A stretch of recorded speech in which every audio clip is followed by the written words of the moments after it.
Good evening, guys. Today I am going to start a new chapter in biology. The name of that chapter is shell. This content is useful for both English medium as well as Hindi medium students because during the lecture I will also speak in Hindi to make understand the students of Hindi medium also. Okay. Before starting the chapter, I just want to explain that I will teach today four headings inside the chapter shell, and the topics are here. Look at the board. Cell. First topic is cell. First heading is cell. Second heading is discovery of shell, and third is cell theory, and fourth is exception to shell theory. Now, right now we will start the cell.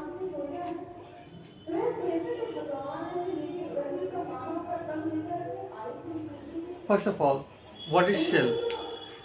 As you all know that cell is the structural and functional unit of life. Okay, I am going to write here and after that I will explain it. What is cell? Cell is structural and functional unit of life.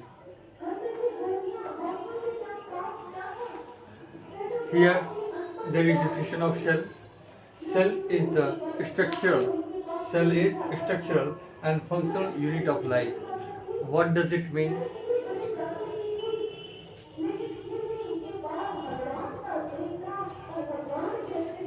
Firstly, I have told you that cell is structural unit. It means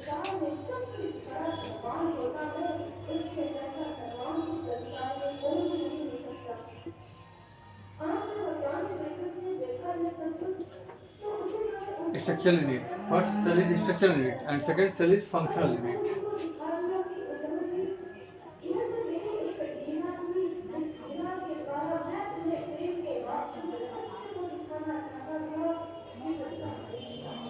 What does the mean of structural unit? Cell is the structural unit of life means all the organs of our body is made up of cell.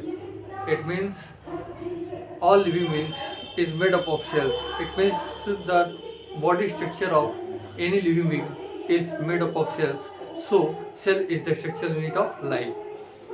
Just like you can see on the board, this picture will explain structural unit. What does it mean? Structural unit.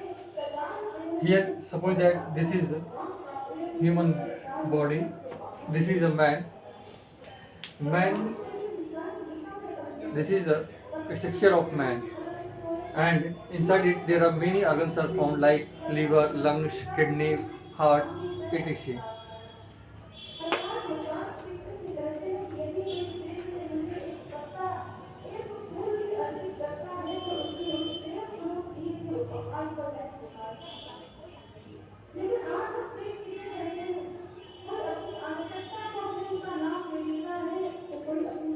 You know very well that inside the human being there are different organs are present like liver, lungs, heart, kidney.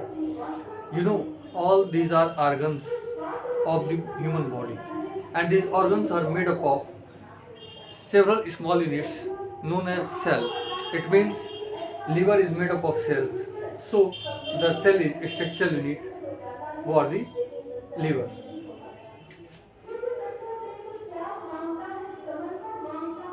These all are made up of cells. It means every organ is made up of cells. So cell is the structural unit of life.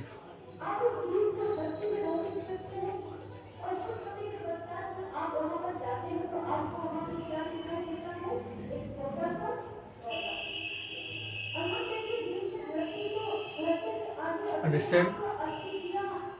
Every organ of our body or any living being is made up of cells. It means cell give us structure. So this is a structural unit of life. Again, I am going to explain functional unit of life. Why we call the cell functional unit of life? Every functions in, like if our kidney is working, our liver is working, our heart is working, any organ of our body or body of any living being is if working, That is why, this is the reason, due to the shell, due to the presence of cell, every organs perform their functions. See,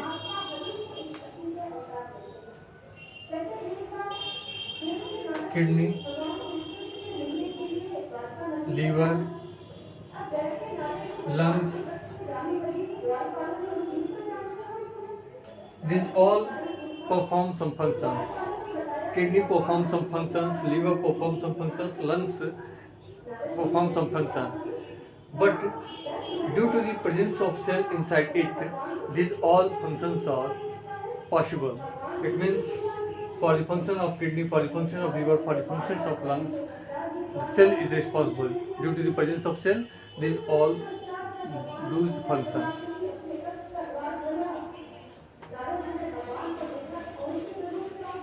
Suppose that a baby is growing. Why? Because the cells inside the baby divides, so the baby grows. Okay?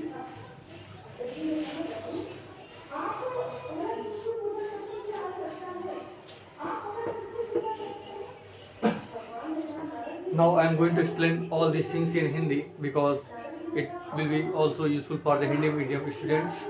So, shell. Cell means कोशिका. Shell को हिंदी में हम बोलते हैं कोशिका. And हमने बताया था कि cell is the structural and functional unit of life. It means in Hindi we will say संरचनात्मक एवं क्रियात्मक इकाई. कोशिका क्या है? जीवों के शरीर की संरचनात्मक एवं क्रियात्मक इकाई को हम कोशिका कहते हैं. कहने मतलब है जीवों की शरीर की रचना जो होती है वो कोशिका से ही होती है. किसी भी जीव के शरीर के किसी भी पार्ट को यदि हम कट करते हैं तो उसमें से जो सबसे छोटा यूनिट हमें प्राप्त होगा वो सेल ही होगा. ठीक. तो सपोज दैट एक आदमी है, ह्यूमन बीइंग है. सारे लिविंग बींग्स की बॉडी जो होती है सेल से ही बनी होती है. मैंने एग्जांपल लिया यहाँ पे ह्यूमन बीइंग का, एक मैन का. ये मैन है, इसकी बॉडी है. इस बॉडी का स्ट्रक्चर किससे बनी होती है? सेल से बनी होती है. इसका मतलब इसकी बॉडी को कहीं से भी कट करेंगे, इसके किसी भी आर्गन को यदि कट करते हैं छोटे पीस में, तो उसको जब हम देखेंगे तो उसमें क्या पाएंगे? सेल्स पाए जाएंगे. यानी इस बॉडी का स्ट्रक्चर किसने बनाया है? सेल ने बनाया है. कहीं से भी इसको कट करेंगे हम तो क्या मिलेगा? सेल मिलेगा. यहाँ से कहीं से भी. तो बॉडी का क्या है? किसी भी पार्ट को यदि हम कट करते हैं तो उसमें हम सेल्स को पाते हैं. इसका मतलब इस बॉडी की स्ट्रक्चर को, इस बॉडी की रचना को कोशिका ने किया है. इसलिए कोशिका को क्या बोलते हैं? संरचनात्मक इकाई बोलते हैं. ठीक है. फिर ये बेबी है और इसमें क्या हो रहा है? ग्रोथ हो रहा है. तो ये बड़ा हो रहा है, ग्रोथ हुआ यानी वृद्धि हुई. ठीक. तो इसमें वृद्धि हुई तो ये बड़ा होगा. तो वृद्धि के लिए रिस्पॉन्सिबल कौन है? सेल्स.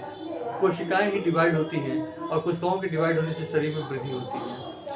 हमारे शरीर के अंदर जो कोशिकाएं होती हैं, ये सपोज एक कोशिका है, ये टूट गया तो इससे क्या बना? दो कोशिकाएं बनी. ठीक. फिर ये दो कोशिकाएं टूटी तो इनसे क्या बनी? चार कोशिकाएं बनी. ऐसे ही शरीर के अंदर कोशिकाएं क्या होती है? डिवाइड होती रहती हैं. और कोशिकाओं के डिवाइड होने से क्या होती है? शरीर की ग्रोथ होती है. तो शरीर में ग्रोथ हुआ यानी शरीर में एक फंक्शन हुआ, और ये फंक्शन किसकी वजह से हुआ? कोशिका की वजह से. इसीलिए ये क्रियात्मक इकाई बोलते हैं. ठीक. न्यूट्रिशन होता है, मेटाबॉलिज्म होता है. शरीर के अंदर मेटाबॉलिज्म प्रोसेस होता है, न्यूट्रिशन का प्रोसेस होता है, रिप्रोडक्शन का प्रोसेस होता है, यानी प्रजनन.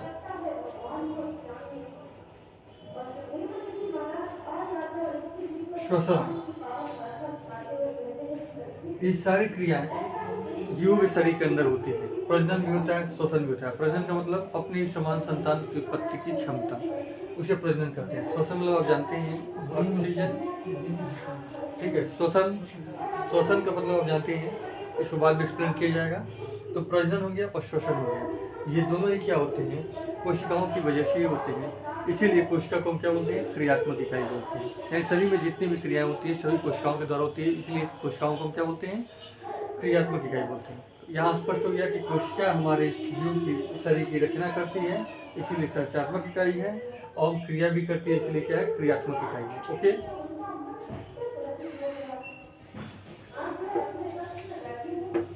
तो जीव की संरचनात्मक एवं क्रियात्मक इकाई को हम कोशिका कहते हैं। Clear?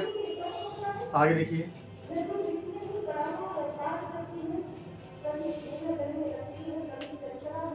Discovery of cell.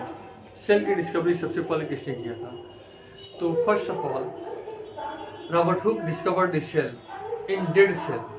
Okay, I am going to explain how cell was discovered. The discovery of cell was done by Robert Hooke.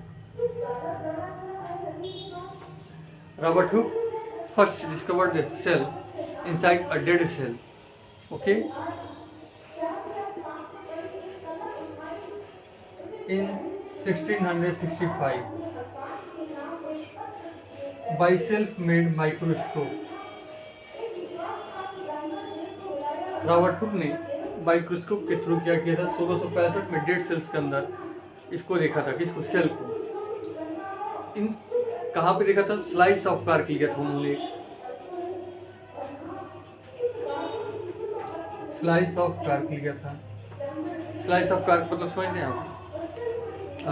Homeopath की दवा वाली जो शीशी आती है उसके ऊपर एक कार्क का कैप लगा होता है, एक उडेन कैप लगा होता है जिसे कार्क बोलते हैं। या आप बैडमिंटन शटल देखे होंगे, बैडमिंटन चिड़िया खेलते हैं, शटल होता है, शटल के पीछे जो कैप लगा होता है वाइट, उसको निकालेंगे तो ब्राउन कलर का एक उड मिलेगा, उसे हम बोलते हैं कार्क।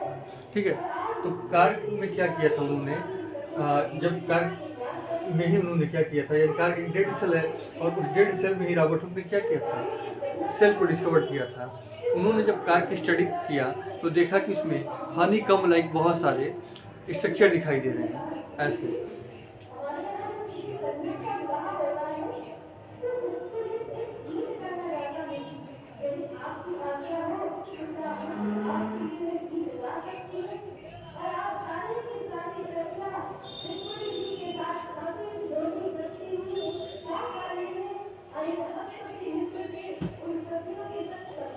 उन्होंने बहुत सारे हानि कम लाइक स्ट्रक्चर देखा, यानी कि मधुमक्खी की छत्ती की समान रचनाएं को देखा, और उन्हीं को उन्होंने शेल नाम दिया।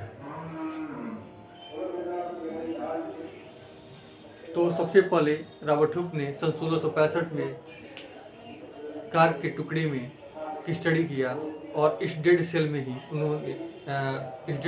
उन्होंने क्या सेल की डिस्कवरी किया। ओके, तो रॉबर्ट हुक ने सन 1665 में डेड सेल में सेल की स्टडी किया। इन्होंने बताया कि ये सेल भी होते हैं हनी कम लाइक स्ट्रक्चर होते हैं। ओके, मधुमक्खी की छत्ती की बात है। Now we will study about the cell theory. What is cell theory?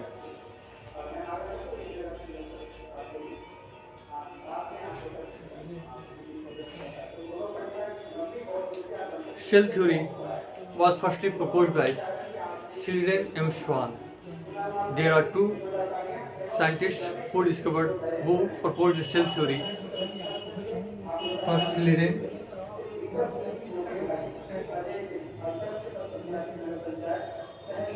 and Schwann. These were two scientists who discovered the shell theory. Okay, and what is shell theory?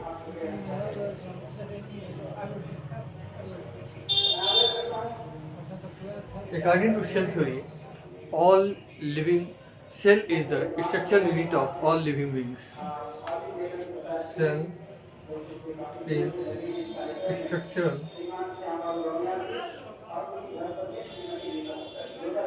unit of living beings. LB means living beings. Okay, कहने मतलब कि cell theory में ये बताया गया कि श्लेडेन और श्वान ने बताया था कि सभी जीवों की शरीर की क्या है, स्ट्रक्चरल यूनिट सेल ही होता है, यानी सभी जीवों की शरीर की रचना सेल ही करता है। दूसरा, cell is the functional unit of life. और दूसरी बात इसमें बताई गई सेल थ्योरी में कि सेल क्या होती है, फंक्शनल यूनिट होती है लाइफ की, यानी कि लाइफ में जितनी भी वर्क होती है, जितनी भी फंक्शन हम परफॉर्म करते हैं वो सभी सेल के द्वारा किया जाता है। एंड थर्ड,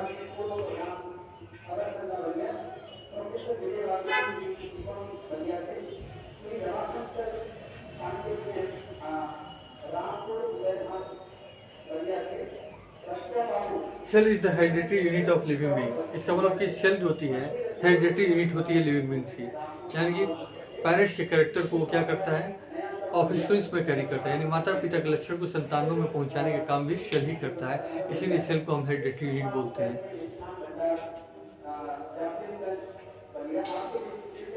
अगला यहाँ बताया गया था, एवरी सेल starts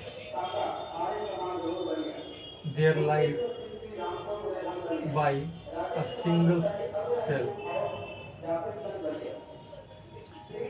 सभी सेल्स होते हैं, जितने भी सेल्स पाए जाते हैं, जितने भी लिविंग बीइंग के अंदर सेल्स होते हैं, सभी सेल जो होते हैं पहले एक सिंगल सेल से ही अपनी लाइफ को स्टार्ट करते हैं, यानी एक सेल डिवाइड होती है, उससे कई सेल्स बनते हैं और उसी से बॉडी डेवलप होता है, यानी every cell start their life by a single cell. Okay, and पांचवा पॉइंट है कि every cell is made up of pre existing cells, यानी प्रत्येक सेल जो होती है पहले से उपस्थित सेल से ही क्या होती है, बनी होती है।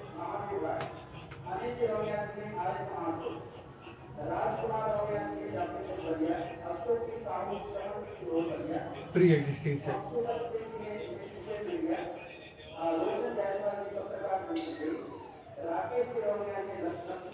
एवरी सेल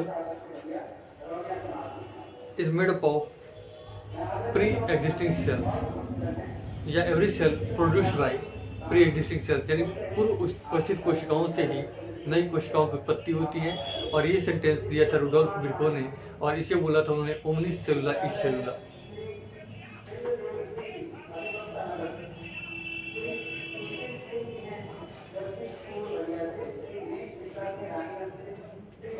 ओके, और ये टर्म लिया था रुडोल्फ विर्को ने।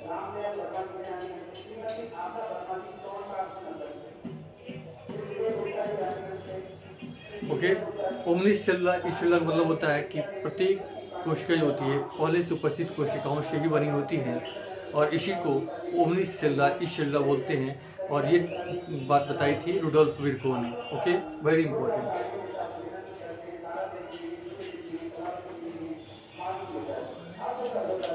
Now we will study about the fourth topic, exception to cell theory.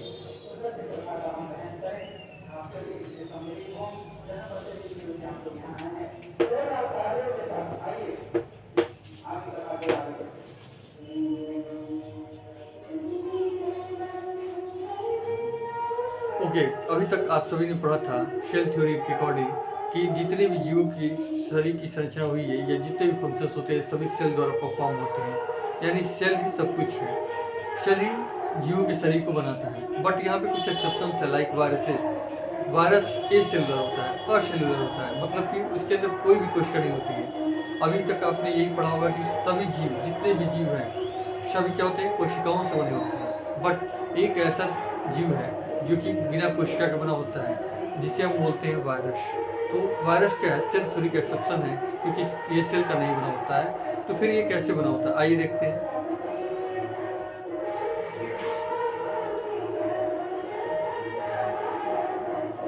Viruses जो होते हैं ये अत्यंत सूक्ष्म जीव होते हैं, बहुत ही छोटे जीव होते हैं, ठीक है।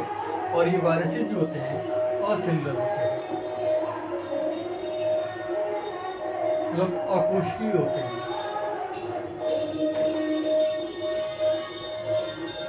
इसके मतलब इसके अंदर ये कोशिका से नहीं बने होते हैं, तो फिर किसके बने होते हैं, ये जो होते हैं हेरिडिटरी मटेरियल होती है।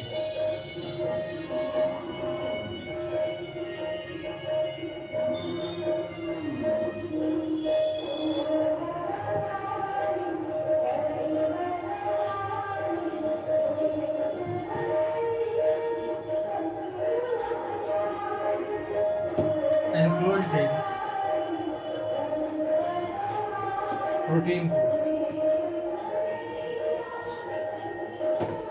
कहने मतलब कि हेरिडेटरी मटेरियल, सपोज दैट ये हेरिडेटरी मटेरियल, ये एक हेरिडेटरी मटेरियल है। हेरिडेटरी मटेरियल का मतलब होता है कि जो पेरेंट्स के कैरेक्टर को ऑफिसर्स में यानी संतानों में ले जाता है, यानी माता पिता के लक्षण संतानों में जो ले जाता है उसे बोलते हैं हेरिडेटरी मटेरियल।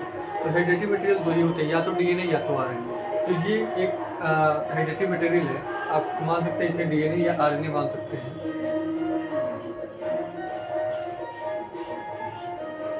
ठीक है, ये डीएनए आरएनए है और इसके चारों तरफ एक ये एनवलप आप देख रहे हैं, ये मेम्ब्रेन देख रहे हैं, कवरिंग देख रहे हैं, ये कवरिंग प्रोटीन का बना हुआ है। तो हेरिडेटरी मटेरियल यानी डीएनए या आरएनए के चारों तरफ यदि कोई प्रोटीन का कोट है तो वही होता है वायरस की स्ट्रक्चर। ठीक है, देखिए यहाँ पे ये सपोज दैट डीएनए है, हेरिडेटरी मटेरियल है और इसके चारों तरफ एक प्रोटीन का कोट है।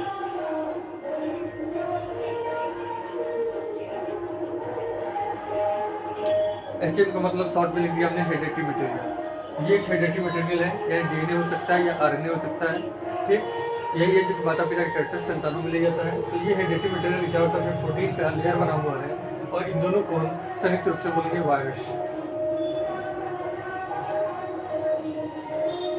तो वायरस क्या होती है, इसमें सेल नहीं है कि ओनली क्या है, हेरिडेटरी मटेरियल और प्रोटीन कोट है, सेल नहीं है। सेल नहीं है और सेल स्ट्रक्चर नहीं है, मतलब प्रोटोप्लाज्म नहीं होता है इसके अंदर और न्यूक्लियस नहीं होता है।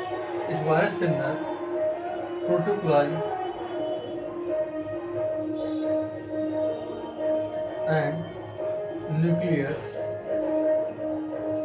ऑब्सेंट होते हैं, यानी वायरस के अंदर सेल या सेल लाइक स्ट्रक्चर्स नहीं पाए जाते हैं, जैसे प्रोटोप्लाज्म और न्यूक्लियस वायरस के अंदर नहीं होते हैं। क्या होता है, ओनली हेरिडेटरी मटेरियल और प्रोटीन कोड यही होते हैं और इसी को बोलते हैं वायरस। और ये वायरस जो होता है असेलुलर होता है, यानी विदाउट सेल होता है और इसे हम बोलते हैं कनेक्टिंग लिंक।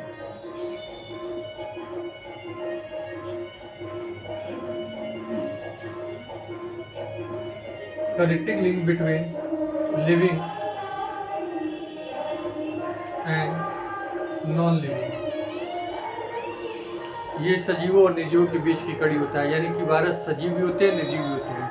जब ह्यूमन बॉडी, जब किसी जीव के शरीर के बाहर ही होते हैं तो एक पार्टिकल के स्ट्रक्चर डेड पार्टिकल की तरफ पड़े होते हैं और जैसे कि ह्यूमन बीइंग या किसी जीव में प्रवेश करते हैं तो ये लाइव हो जाते हैं, मल्टीप्लाई करके अपनी संख्या को बढ़ाने लगते हैं। फॉर एग्जाम्पल देखिए बोर्ड पे,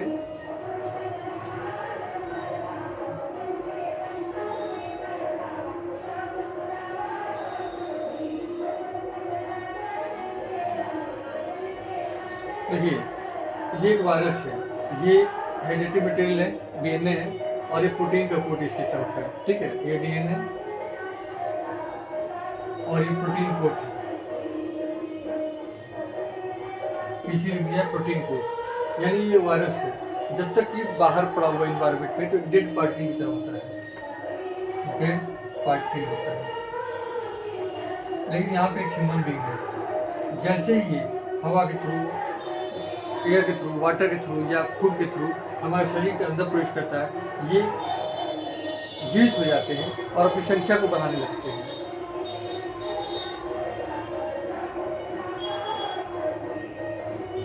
यहाँ पे हमने कई पार्टिकल्स बना दिए, इसका मतलब कि वायरस इसके अंदर ही जाते हैं, अपनी संख्या बढ़ाने लगते हैं, यानी एक्टिव हो जाते हैं, यानी लिविंग हो जाते हैं। यानी कि किसी भी जीव के शरीर के अंदर वायरस क्या होते हैं, लिविंग रूप में होते हैं और शरीर के अंदर लिविंग फॉर्म में होते हैं और शरीर के बाहर क्या होते हैं, नॉन लिविंग फॉर्म में होते हैं। यानी कि ये वायरस सजीव भी होते हैं और निर्जीव भी होते हैं, इसीलिए इनको कनेक्टिंग लिंक बोलते हैं, लिविंग और नॉन लिविंग के बीच का। Okay, thanks. सभी टॉपिक, चारों टॉपिक सेल के अंदर हमने कंप्लीट कर दिया है। आज के लिए इतना ही काफ़ी है और thanks for watching this video. Again we will start this topic. Okay, have a nice day for today.